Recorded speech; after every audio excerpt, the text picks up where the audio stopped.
In the category of human growth and development, you might hear of the concept of the Zone of Proximal Development.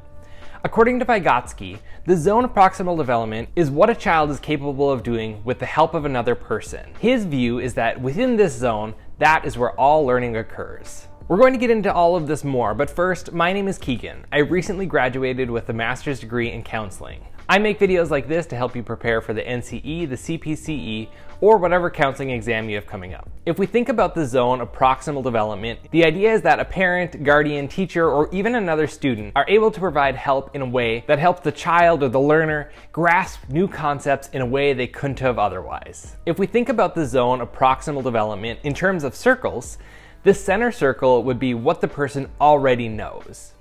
Beyond that, we'd have a slightly larger circle, and this is where the zone of proximal development would be, or this is where learning would occur with the help of another person aiding them.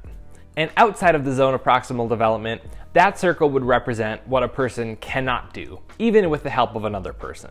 There are three aspects of the zone of proximal development that many people consider important and that we're going to talk about next.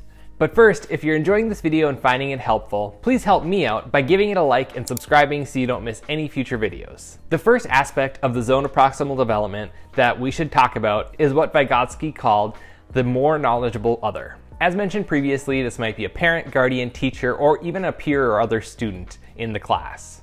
The key thing about the more knowledgeable other isn't so much the person that it is, but more so that they have more knowledge and skills around a concept that will help them provide support for the learner. The things that the more knowledgeable other might do that are helpful might include instruction, guiding, or just generally being supportive. Second, Vygotsky viewed social interaction as important. His view is that the instructor or teacher needs to have social interactions with the student as well. He also viewed it as important for peers to have social interaction, especially when some of the peers have more knowledge about a topic than some of the others.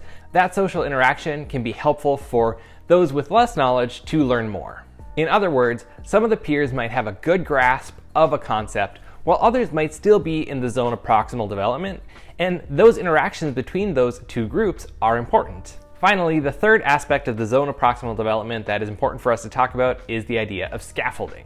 The idea of scaffolding was first brought about by Jerome Bruner. If we think about scaffolding on a building, that scaffolding is helping provide a structure so that you can reach things and do things you wouldn't otherwise be able to do. When we apply this to the zone of proximal development, the same exists. We might look at things like modeling or visual aids as providing a sort of scaffolding to help the learner grasp new concepts and learn new things that they wouldn't be able to without the scaffolding or without the aids that the instructor is providing. To say this in a slightly different way, scaffolding in the zone of proximal development provides temporary support to help somebody learn new concepts or grasp new ideas that they wouldn't otherwise be able to do without that scaffolding. That scaffolding isn't meant to be there forever. It's just a temporary support to help them learn new things. I hope that you found this video on the zone of proximal development to be helpful. While you're here, make sure you check out some of the other videos on my channel. Thank you so much for watching, and I'll see you in the next video.